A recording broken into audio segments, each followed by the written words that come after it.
Hi, folks. Tacitus today. Tacitus today, your pushback channel, and thank you for joining this audio live stream. Please listen to this presentation as you would a radio broadcast.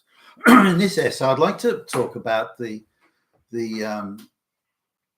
fact that very successful African countries, when they're white-run, quickly turn into basket case countries when the blacks take over. Now, we're going to look at sort of why is that so. But that it is so is equivalent to a night follows day. Every single country is turned into a basket case, regardless of how wealthy the country is. They've got vast areas of prime arable land for farming. They've got gold and diamonds and minerals and whatever else, and they've got every, in theory at least, or in practice, in reality, they've got every advantage. Yet still somehow they're basket case countries. Why is this so? How does it happen? So I'd like to look at that, but I'll start off with farming and say look at South Africa. Now, South Africa had some of the most successful farms in the whole of Africa.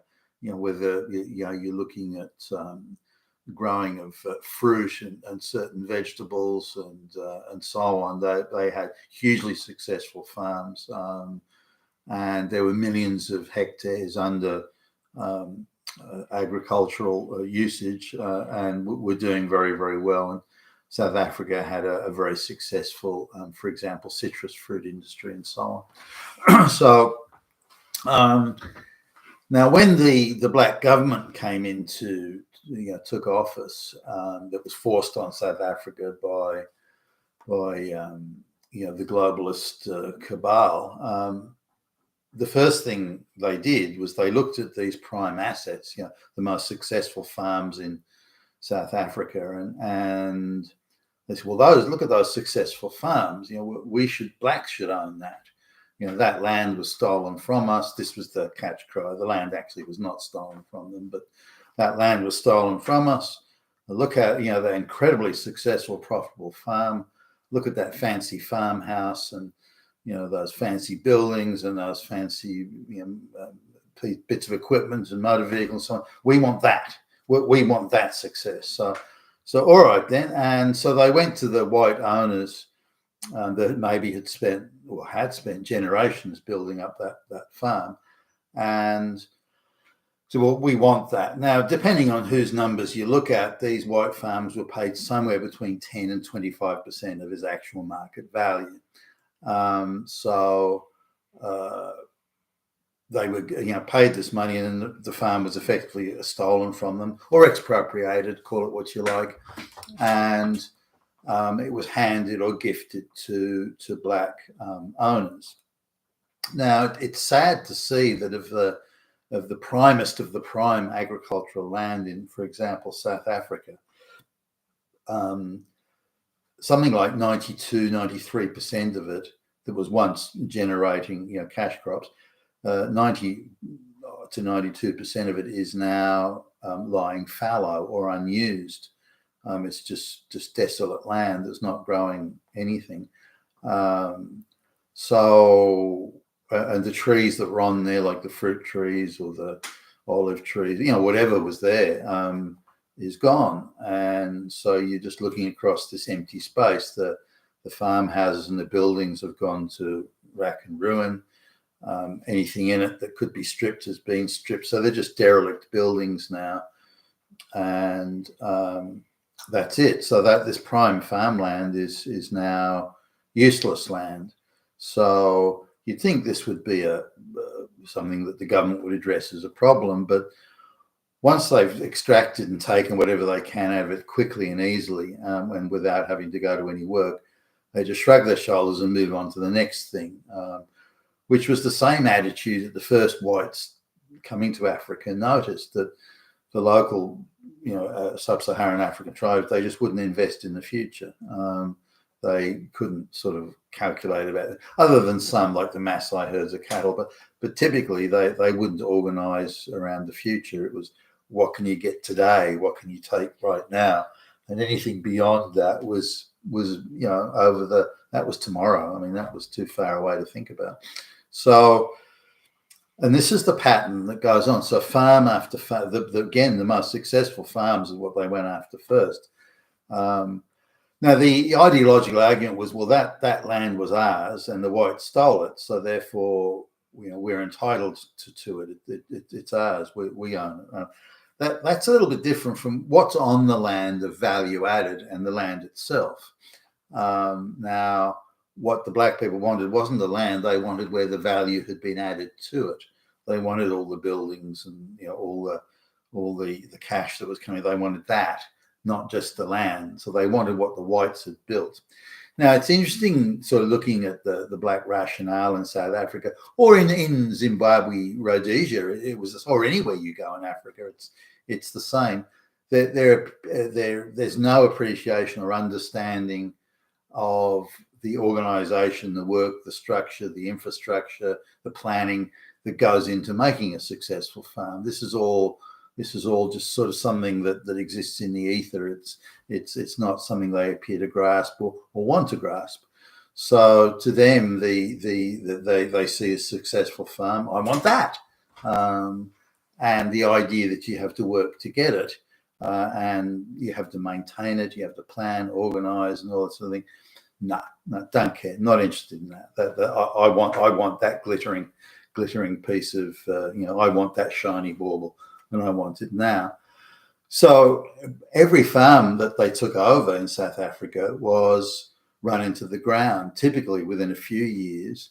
Some of the farms that were huge commercial enterprises, the black government of South Africa made a lot of effort by throwing money at it, just giving them loans and handouts and all sorts of tax benefits, and they're doing everything to try and help the farm to be successful, spending gazillions of dollars of taxpayer money on it, and the farm still went to rack and ruin. I mean, here's an example of a farm here. So it's got all these trees in it that are growing fruit. So the black people take over, and there's no planning or organizing. They don't pick the fruit on time. They don't store it correctly, and just every imaginable error or mistake or oversight or fuck up you can think of that they did, and just didn't really care about it. They wanted the benefit. They just thought the benefits would just keep on coming by magic, but just didn't do the work. So because the trees weren't maintained properly and the fruit stopped growing on them, this type of stuff. They thought, oh, well, those trees don't, so why don't we just cut them down and use them for firewood? And then, well, we don't need those storage buildings now because the fruit crop's failing because we fucked it up. So why don't we just strip those buildings of everything and use that for firewood?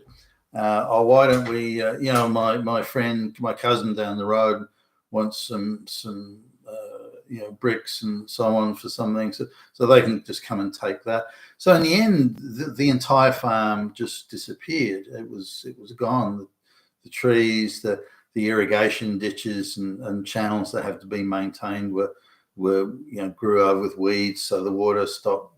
So that went to. So all the infrastructure and all the things necessary to make that farm successful, and it was very, very successful, were just all overlooked, disregarded, or vandalized, directly vandalized. And for example, one farm they built their own rail connection to the terminus, so they could get their produce out efficiently and quickly and all this sort of thing. So all the tracks were stripped by the relatives and friends of the black people that were given the thing. Well, if you own it, we do. So that communal ownership concept coming in, it was. But you don't see it's just one or two farms, because the South African government wanted the richest, best farms first on the basis. Look, the reason blacks aren't successful, we're being held back because those white people, those evil fucking fascist Nazi people, they took all the best land for themselves. But there was nothing on that land. There was nothing there. It's not the same as if you kick people off. If the blacks were running these super successful farms and the whites came and just took it, and you can say, well, that's an argument there. But there's nothing there. there was just hunter-gatherer people that occasionally crisscrossed the land in small numbers, the Bantus and all that. So, but there's nothing there. Every piece of infrastructure, organisation and planning was all put in place by the white people. So all the value add, which is what made the farm work, was stolen from the white people and given to black people that weren't able to. Now, in some cases, once the black people realise that the golden goose isn't laying any eggs, which is usually within 1 or 2 years, they then sell it back to the white farmers and then take the money from that. So, but only the white farmers have the expertise and the skills to do it. Now, you would think that the black government would say, okay, we're handing a very successful farm and we're stealing it away from agricultural experts and giving it to our political hack, mate, buddies or friends or whatever. And so the farm isn't really going to do very well. So what we need to do is hire white experts to run the place. So the black can own the farm, but we'll get the white people to manage it. And then that might work out. So at least we've got then all the crops being grown. We've got the exports. We can feed the local population. You'd think maybe they go down that. But no, they have to make sure they deny whites any benefit of this. You're not allowed to participate. We want all the benefits for ourselves. And then they run it into the ground, whether it be the country, the farm, the business, or whatever. And this is quite astonishing that the black people not only see this as somehow a success, because they see success for the black people as much as denying any success to white people. It's very childish here. Denying success to white people is just as good as achieving success for black people. It just equalizes outcomes. We can make sure the whites can't make any money, so outcomes are equal. It's quite astonishing, this sort of attitude. And but it's very much prevalent in black societies and communities. You still see it in the United States today, for goodness sakes, the same attitudes that you see in Africa. So the idea is, let's take over the successful white business, whatever it is, farm and so on, and then we'll be rich too. Now, I've hired a number of blacks, North American blacks, and their attitude is the same. And that I mentioned this in other videos. The idea of understanding, planning ahead and the organising, it just seems to be beyond them. I don't know why. And I had, endless discussions and giving advice to black guys, black people that I'd hired about what they need to do. And that they just point blank refuse to do it. No, it's not even a refusal, really. It's just a childlike, they just don't care, can't be bothered. Why should I have to go without something? This type of thing.